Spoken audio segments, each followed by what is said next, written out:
কৃষ্ণনগর সাংগঠনিক তৃণমূল কংগ্রেসের পক্ষ থেকে মুকুল রায়ের স্মরণ সভা অনুষ্ঠিত হলো কৃষ্ণনগরে। আজ কৃষ্ণনগর পাবলিক লাইব্রেরির মাঠে কৃষ্ণনগরের সাংসদ তথা কৃষ্ণনগর সাংগঠনিক তৃণমূল কংগ্রেসের সভাপতি মহুয়া মৈত্রের উদ্যোগে এই স্মরণ সভার আয়োজন করা হয়। এদিনের স্মরণ সভায় উপস্থিত ছিলেন অসংখ্য যুবছাত্র, মহিলা তৃণমূল নেতৃত্ব, কর্মী সমর্থকেরা। কৃষ্ণনগর উত্তর বিধানসভা কেন্দ্রের সাংসদ প্রয়াত মুকুল রায়ের স্মরণ সভায় প্রথম নদিয়া জেলায় অনুষ্ঠিত হলো। মুকুল রায়ের হাত ধরে যারা রাজনীতিতে প্রবেশ করেছিল, দলের নেতৃত্ব থেকে শুরু করে সকলেই এদিন উপস্থিত ছিলেন স্মরণ সভায়। পুরাতনে তার প্রতি মাল্যদান ও পুষ্পার্ঘ্য নিবেদন করার পাশাপাশি তার স্মৃতিচারণা করলেন সকলেই। তৃণমূলের একসময় second in command Mukul Roy নদিয়ার প্রত্যেক নেতৃত্বকে এক নামে চিনতেন। নদিয়ার সাথে মুকুল রায়ের আর্থিক যোগাযোগ ছিল, আর তাই রাজ্যে প্রথম কৃষ্ণনগরে প্রয়াত নেতা মুকুল রায়ের স্মরণ সভা অনুষ্ঠিত হলো সাংসদ মহুয়া মৈত্রের নেতৃত্বে।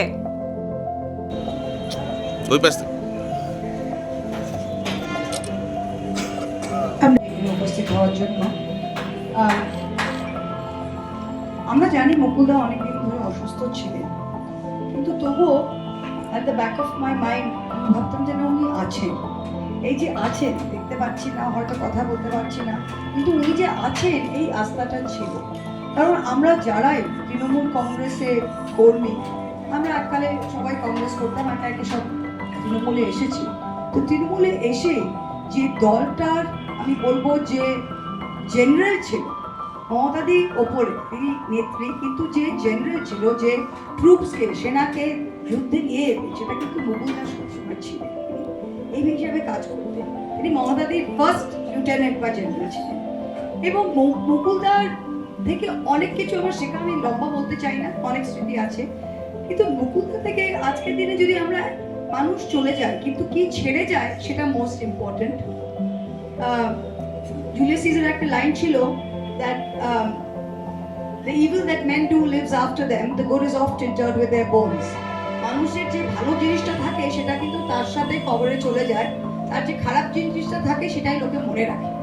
তো আমি চাই যে এই স্মরণ সভার মাধ্যমে আমরা মুকুলদার যেটা ভালো জিনিস এবং তার থেকে কি শিক্ষা, সেটাই আগামী দিন যাতে বেঁচে রাখতে চাই। এবং রাজনৈতিক শিক্ষা কি, মুকুলদা একটা জিনিস যেটা মল্লিকা বললো, আমি এরকম লোককে দেখিনি। আমি যখন তৃণমূল কংগ্রেসে জয়েন করি তখন মুকুলদার সাথে আমি খুব ক্লোজলি কাজ করেছি, ওনার সাথেই ঘুরতাম, ওনার সাথেই বসতাম, আমি তৃণমূল ভবনে সব জেলায় যেতাম। কিন্তু ওনার একটা বিশেষ জিনিস ছিল যে পশ্চিমবাংলার প্রত্যেকটা বুথে উনি বাই নেম কাউকে না কাউকে চিনতেন, এবং এই অ্যাবিলিটিটা আমি আর কারো মধ্যে দেখি।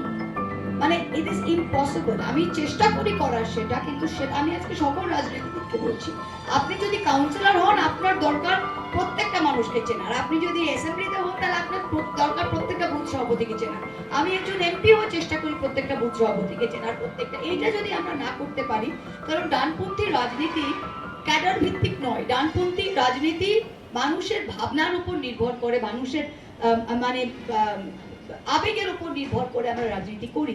সেই আবেগটা আপনি কিভাবে লোক থেকে নেবেন, আপনি যে মানুষ থেকে ভালোবাসা দেন, আর নেতা এসছে, এই কেমন আছিস, তোর ছেলের এডমিশন হয়েছে, এই কেমন আছিস, তোর বউ কেমন আছে।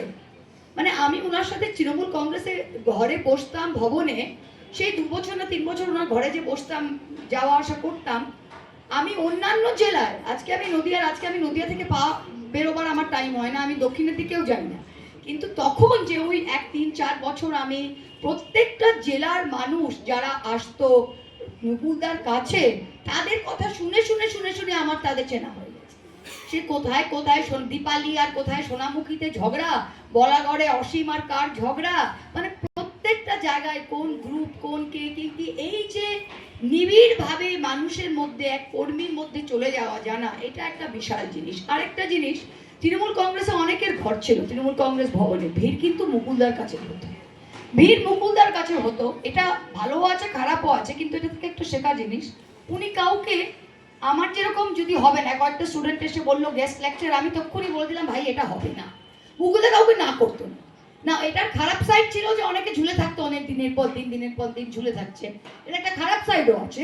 কিন্তু এটা ভালো সাইড হচ্ছে যে সবাই হাসি মুখে তার কাছে কিন্তু যেত, মানে কেউ 10টা লোক টিকিট চাইছে, 10টা লোকই যাচ্ছে, 10টা লোকই ঘর থেকে ফিরে আসছে যে না, হয়তো আমারও একটা চান্স আছে।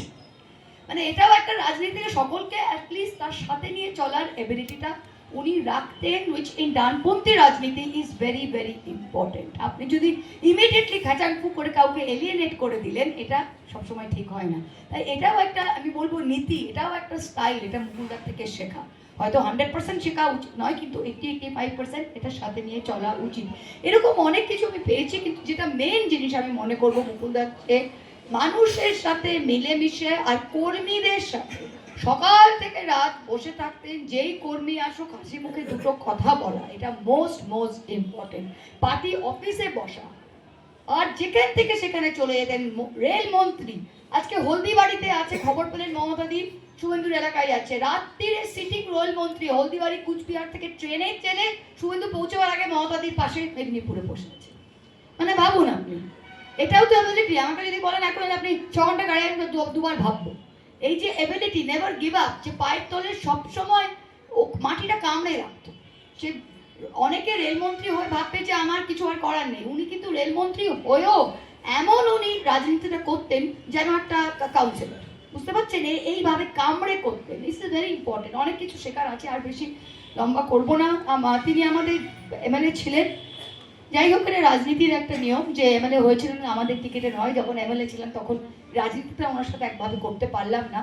যাই হোক, ওনার শরীর খারাপের লাস্টের দিকে খুবই কষ্ট পেয়েছেন, খুবই খারাপ লাগতো। আর যেখানেই আছেন মুকুলদা, আমাদের ওপর তাকিয়ে রাখেন, ভুল করলে যেন কোনোভাবে, যে কোনোভাবে একটা ইশারা করবেন যে ভুল করছি, আমরা ঠিক পথে যেতে হবে। এই বলেই শেষ করছি। সবাইকে যারা এসছেন, আপনাদের কোনো চিন্তা থাকলে ছোটো করে রাখে। Thank you very much. Thank you.